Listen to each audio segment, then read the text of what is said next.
Hello everyone. Welcome to my YouTube channel Target 100 in Mathematics by Shivesh Kumar Singh. And today we are going to discuss a very important lesson of set theory, which is operations on sets. Okay, so let's start the topic. Whenever we talk about operation, so for example, operation on numbers. So what does it mean?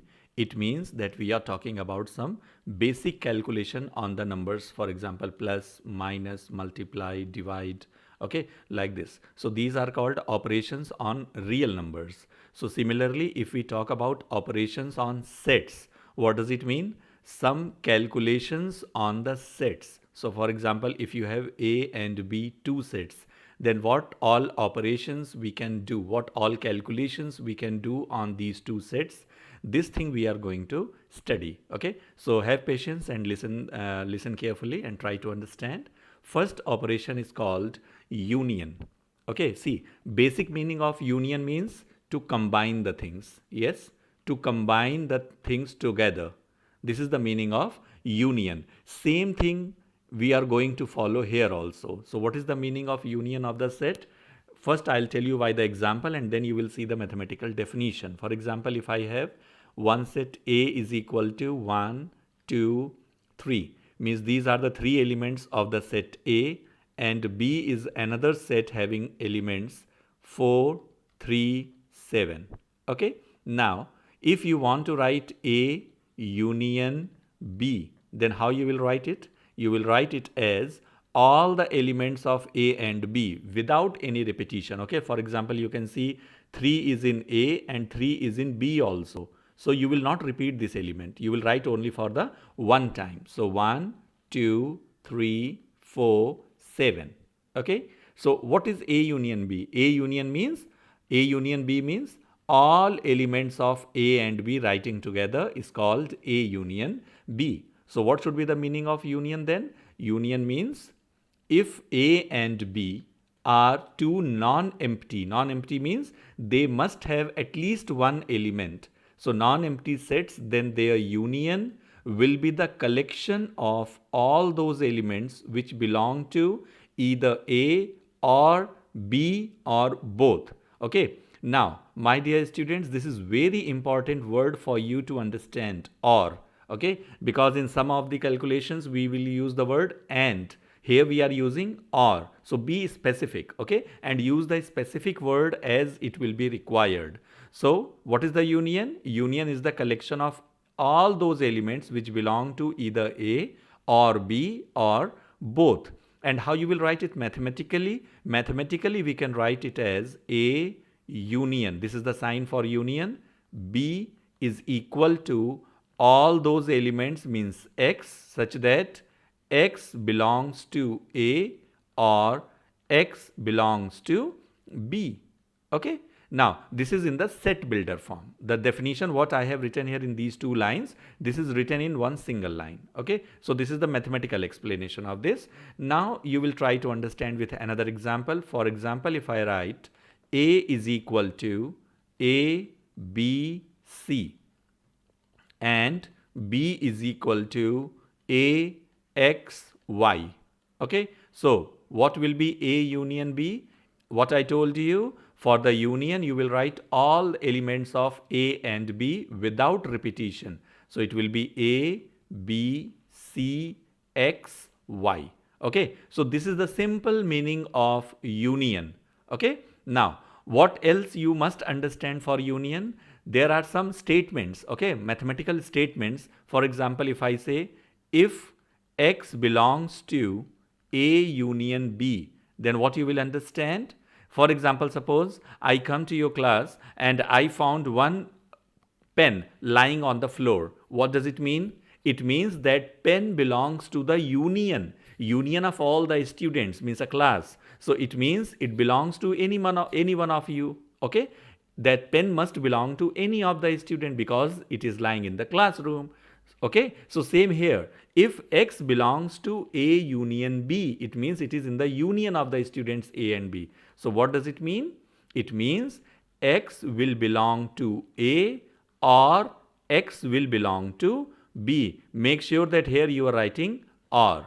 Okay. Now, if I take its negative statement, if X doesn't belong to A union B. Okay, now for example, if I found something outside your classroom which is not inside, okay, so if I found something outside from your classroom, then what if I say, does it belong to any one of you? Then what you will say, Mister, it is not in my class, so how can you say that it belongs to any one of us? Okay, so if something doesn't belong to union, it means it will not belong to any of the set, that we are sure.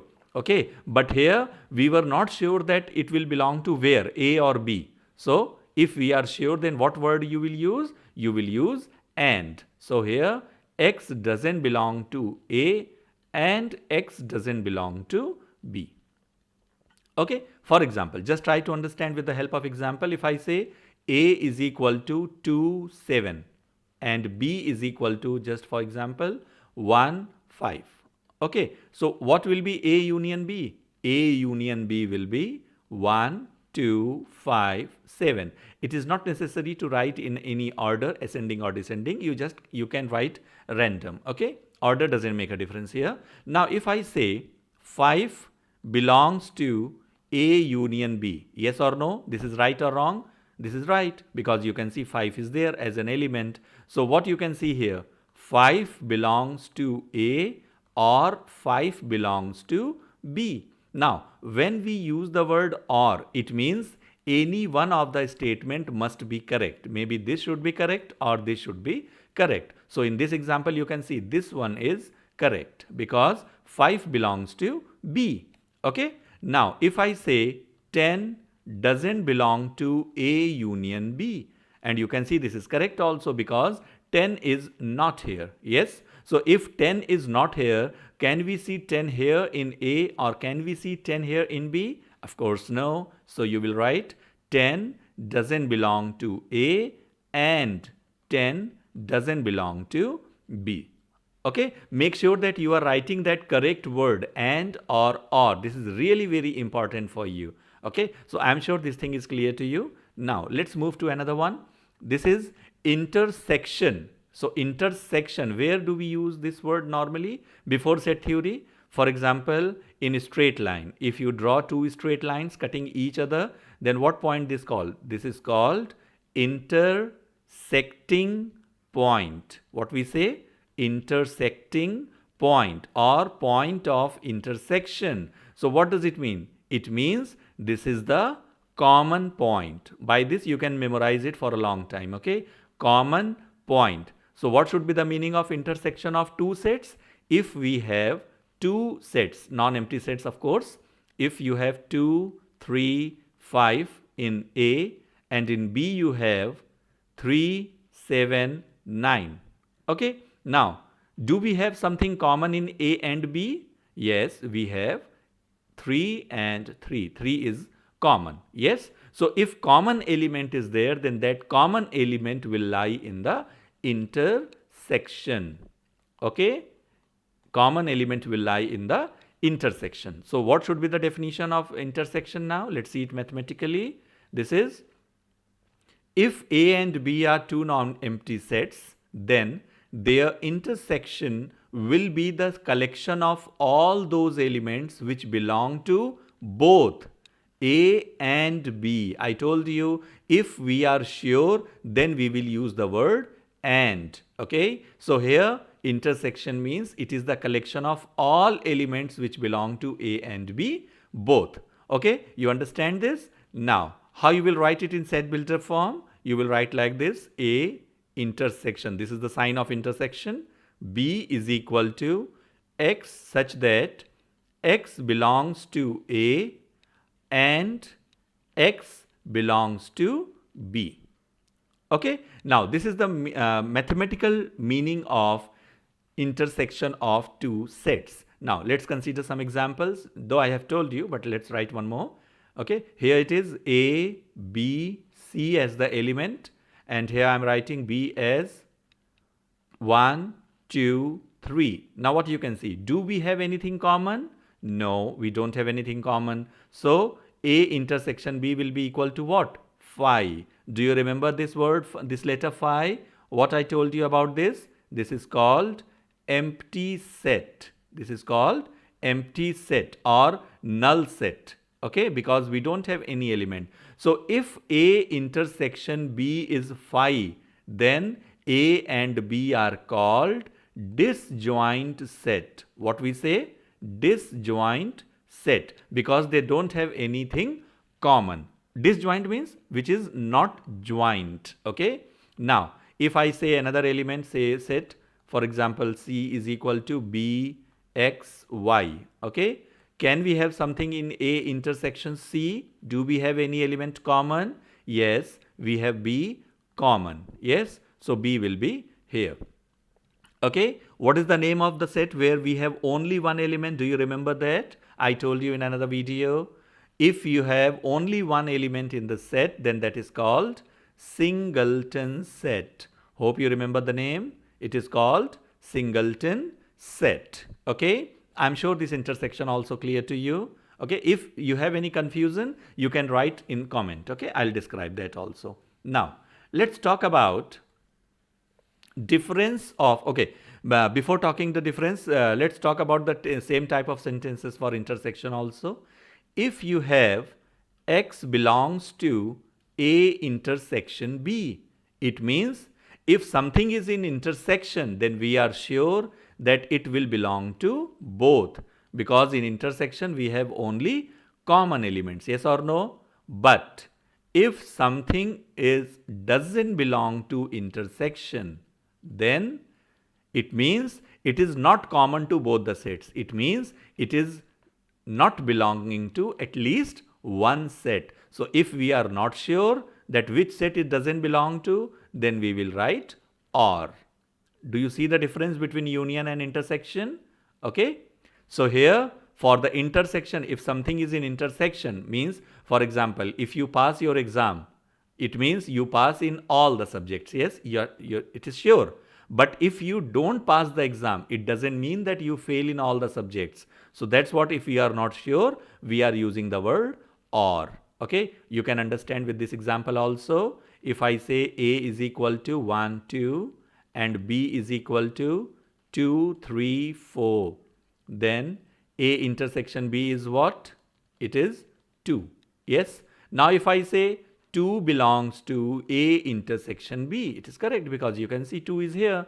So it means 2 belongs to A and 2 belongs to B. And you can see it is true because 2 is here and 2 is here also. But if I say 6 or 4, okay, 4 doesn't belong to A intersection B. So what you can see here?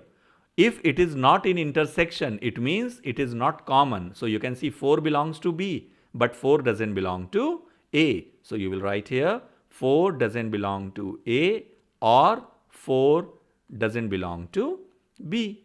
You understand this? Okay. Now let's talk about another operation, that is difference of two sets.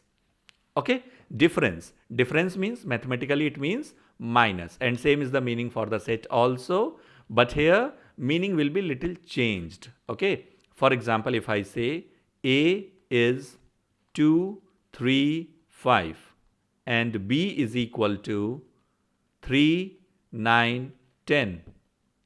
So A minus B means A minus B will be the collection of all those elements which belong to A but not belong to B. Okay. Now you can understand like this also. Here A I am taking as the first set and B I am taking as the second set. So what you can remember? You can remember like this also, that A minus B is the collection of all those elements which belong to the first set but doesn't belong to the second set. It means it will be equal to 2 and 5, because 2 and 5 are the elements which belong to A but it doesn't belong to B. Now can you pause the video for few seconds and you try to find B minus A? Pause the video and then, okay, think yourself. What should be the answer of B minus A? So B minus A means collection of all the elements which are in B but not in A. Okay, I told you now B is the first set and A is the second set. Okay, so B minus A means it should be 9 and 10. Yes or no? Because you can see here 9 belongs to B, but it doesn't belong to A. 10 belongs to B, but it doesn't belong to A. Okay, so B minus A will be 9, 10. So what should be the meaning of difference of two sets? You see, if A and B are two non-empty sets, of course, then A minus B will be the collection of all those elements which belong to A but not to B. Okay, try to remember this easy thing. Okay, how you will write in set builder form? A minus B will be X such that X belongs to A and X doesn't belong to B.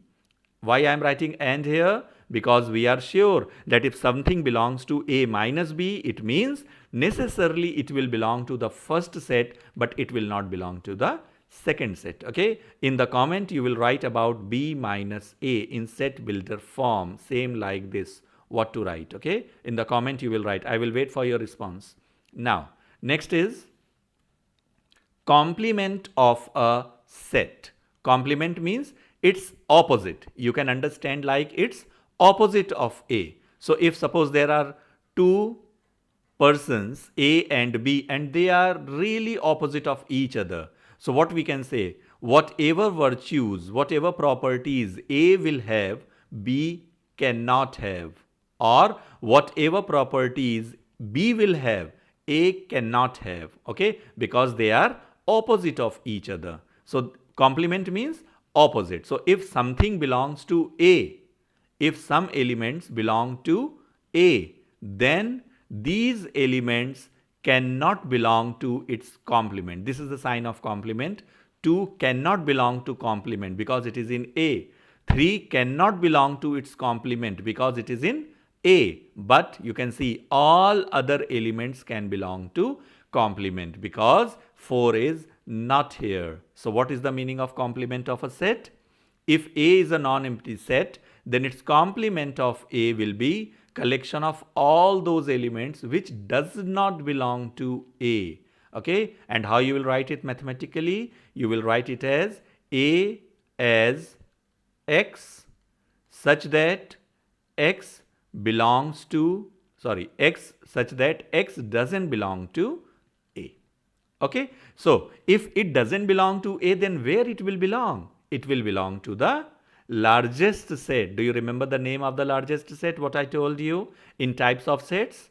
Yes, did you say universal set? Very good. Okay, so if X doesn't belong to A, where it will belong? It will belong to universal set. So if I say this statement, if I write for you, I'm sure you understand it. This is very easy. If I say X belongs to A complement, then you will say X doesn't belong to A. You are sure. Okay. But if I say X doesn't belong to A complement, it means X must belong to A also. Okay. And in both the cases, it will be in the universal set because universal set is the biggest set. Yes or no? Okay. Now, okay, so hope you understand all these operations. Okay, if any problem in any of the definition or any concept problem, then please write in the comment and I will try to describe it more. Okay, but if you think that this type of video will help you in increasing your knowledge, then please like and subscribe my channel and share with your friends. Thank you.